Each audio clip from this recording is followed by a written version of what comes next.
Now, preview time. So let's take a look at what's coming your way.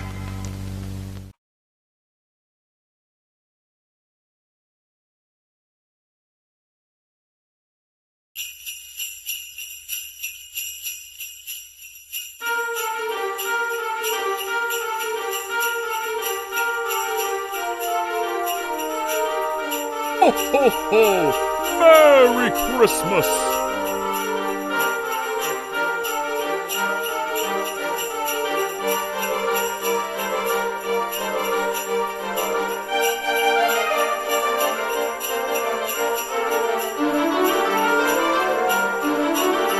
Ho, ho, ho!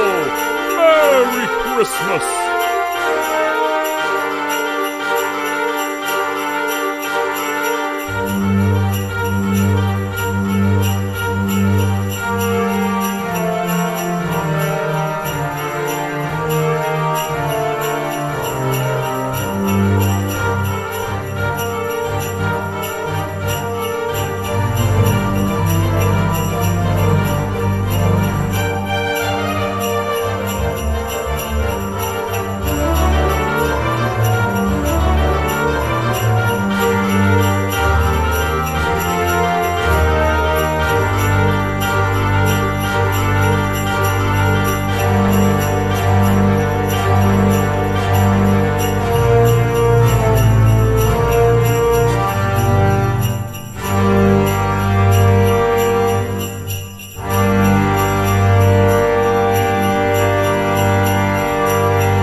Ho, ho, ho!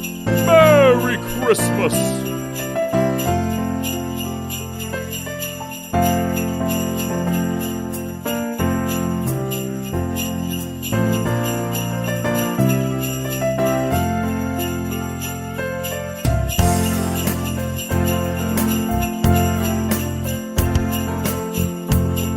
Ho, ho, ho!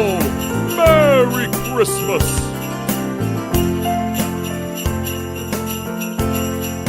Ho, ho, ho! Merry Christmas!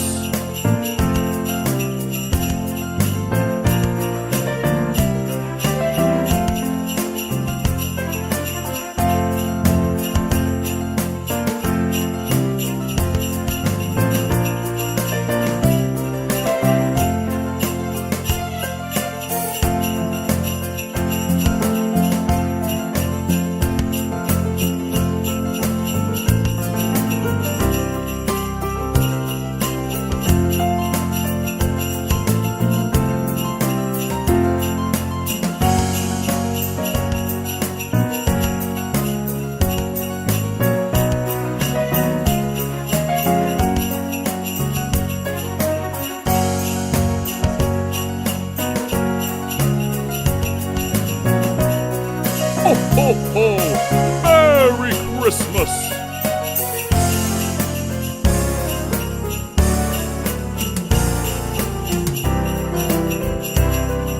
Ho, ho, ho! Merry Christmas!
What's going on, everybody? Welcome to another brand new installment of Renegades Reviews, exclusively here as always on the Casa Deatine Studios channel.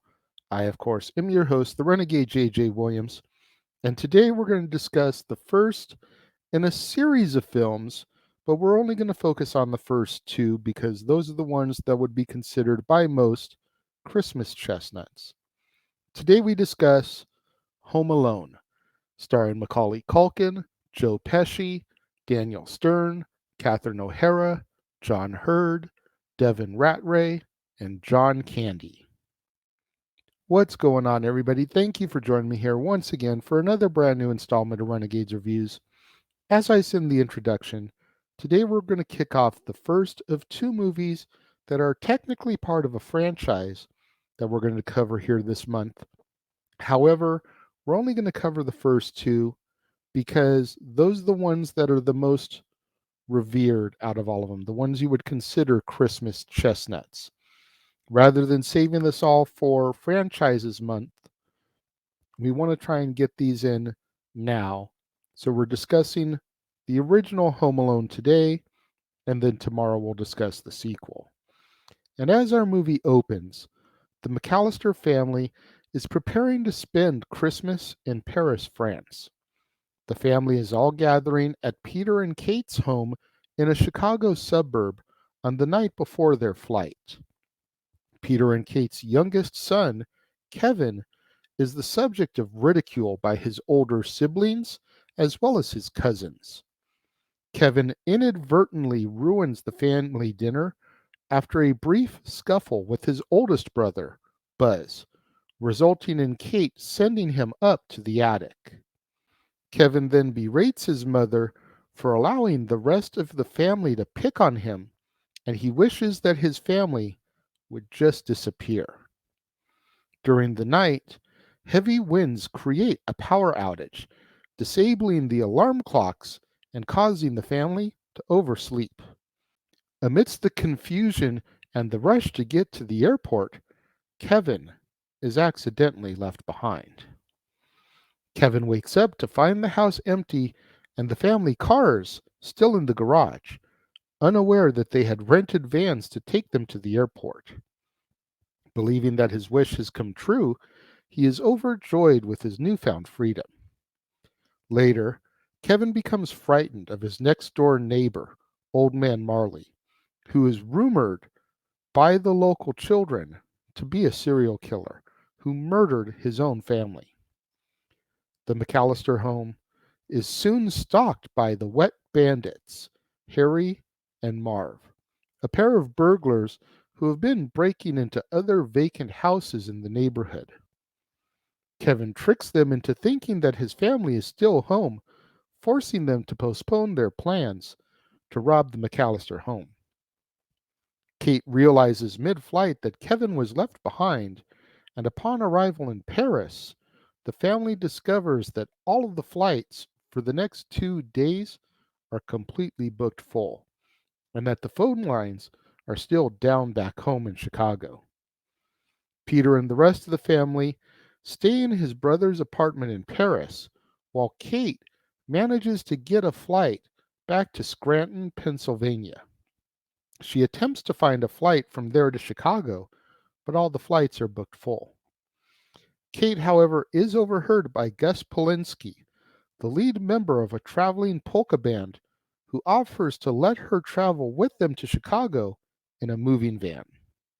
Meanwhile, Harry and Marv realize that Kevin is the only McAllister home, and on Christmas Eve, Kevin overhears them discussing their plans to break into the house that night. Kevin starts to miss his family and asks the local Santa Claus if he could bring his family back home for Christmas. Kevin then goes to church and watches a choir rehearse and encounters Old Man Marley, who proves the rumors about him are false. Marley points out that his granddaughter is in the choir and mentions that he has never met her since she is the daughter of his estranged son. So Kevin suggests to Marley that he should reconcile with his son. Kevin returns home and rigs the house with booby traps, Harry and Marv break in, spring the traps, and suffer various injuries. While Harry and Marv pursue Kevin around the house, he calls the police and lures the duo into a vacant neighboring house which they had previously broken into. Harry and Marv ambush Kevin and prepare to get their revenge, but Marley intervenes and knocks them unconscious with his snow shovel. The police arrive and arrest Harry and Marv, having identified all of the houses that the wet bandits broke into due to Marv's habit of flooding them. On Christmas Day, Kevin is disappointed to find that his family is still gone until Kate arrives home and they reconcile. The rest of the family soon returns as well after waiting in Paris until they could obtain a direct flight back to Chicago. Kevin keeps silent about his encounter with Harry and Marv, although Peter finds Harry's knocked out gold tooth. Kevin then watches Marley reuniting with his son, daughter in law, and granddaughter. Marley notices Kevin and they wave to each other as our movie comes to its end. Now, some of you may wonder why I'm only doing the first two of the Home Alone franchise and not saving it for something like a whole franchise's month when I can cover all five of them. At the end of the day, it comes down to a couple things. Number one, I've only seen the first two. Once Macaulay Culkin, Joe Pesci, and Daniel Stern left the franchise, as far as I'm concerned, it became almost like two completely different franchises. There's the Macaulay saga and the Everyone Else saga. On top of that, I've heard from so many people about how 3, 4, and 5 just aren't worth the time. Now, I tend not to believe people when they say that type of thing. I generally want to give my own thoughts and my own viewing, my own tastes to see if I enjoy it on any kind of level. But when you think of Christmas Chestnuts, as I explained to you guys, I want to say it was on Monday when I did the original Santa Claus. These are the movies that are must watches for me every year. Home Alone and Home Alone 2 fall into that category. They are must watches for me every year. So I can't kick off a week of Christmas Chestnuts, something that I hope to do every time I do Christmas movies, and just have that 1 week of must watches and not include these two movies. So that is why. Maybe somewhere down the road, 3, 4, and 5 will pop up in a Christmas themed month. But for now, just had to get these two out of the way. That being said, I do love the original. I technically prefer the sequel to the original, but we'll get to that tomorrow. But I feel like this movie does a great job of laying the groundwork from what to expect in the franchise.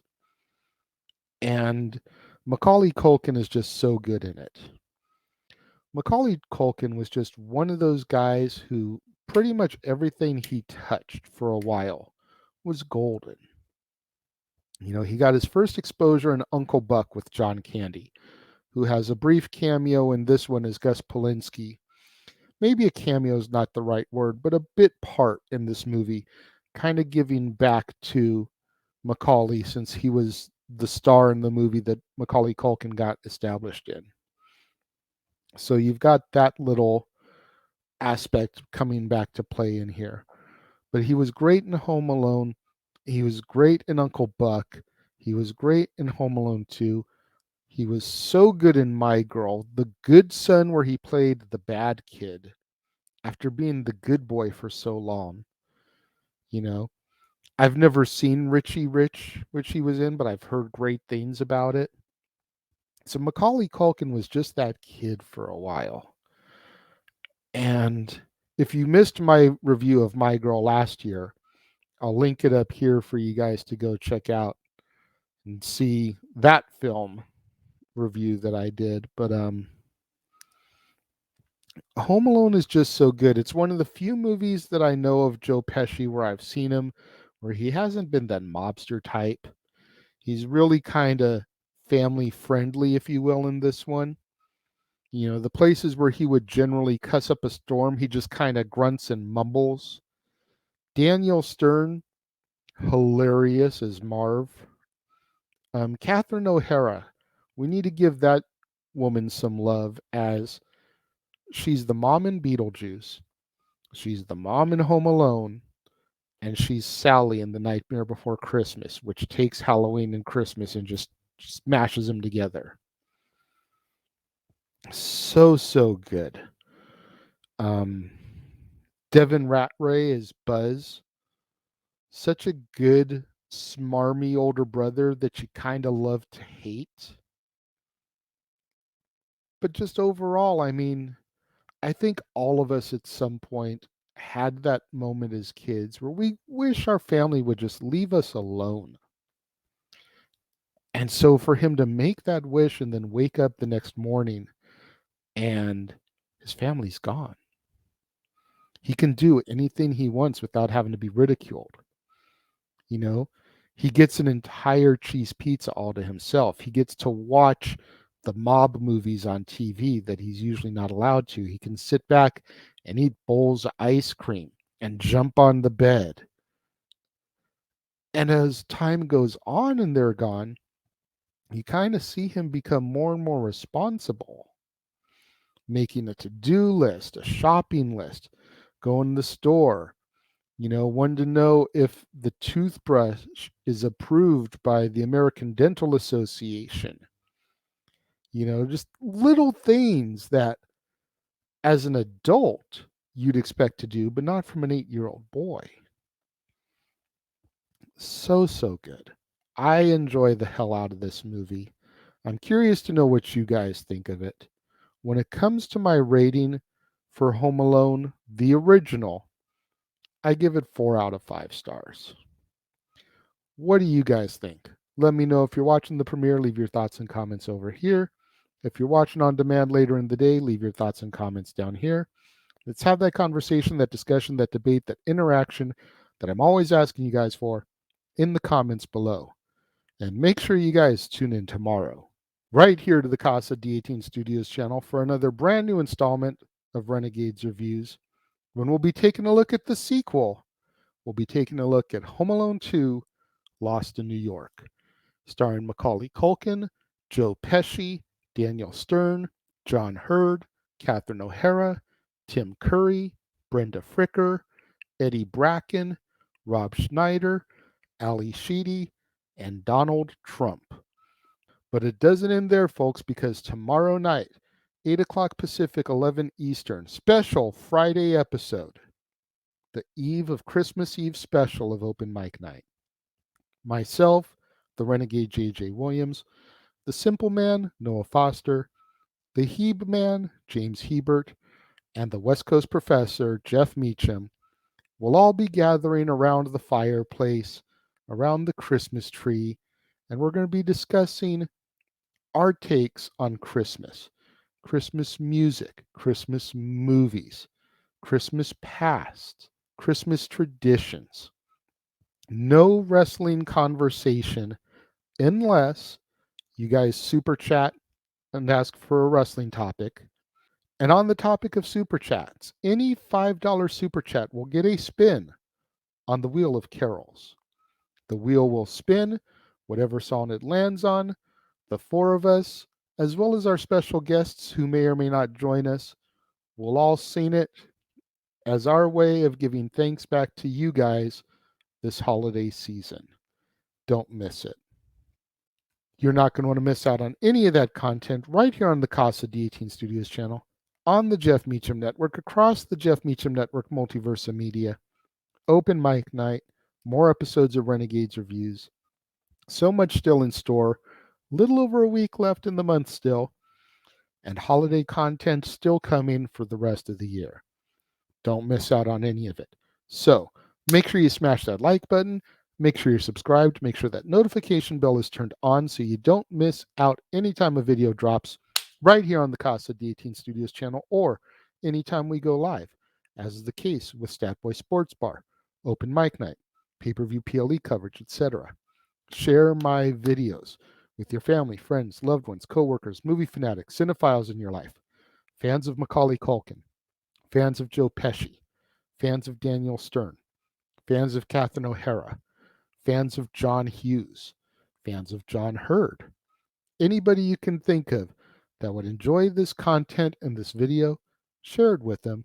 It's the only way we're going to boost up my visibility in YouTube's algorithms so I can eventually get monetized, make some money on these videos. Thank you once again to everyone who joined me and tuned in today. It means more to me than you'll ever know. And I will see you guys next time.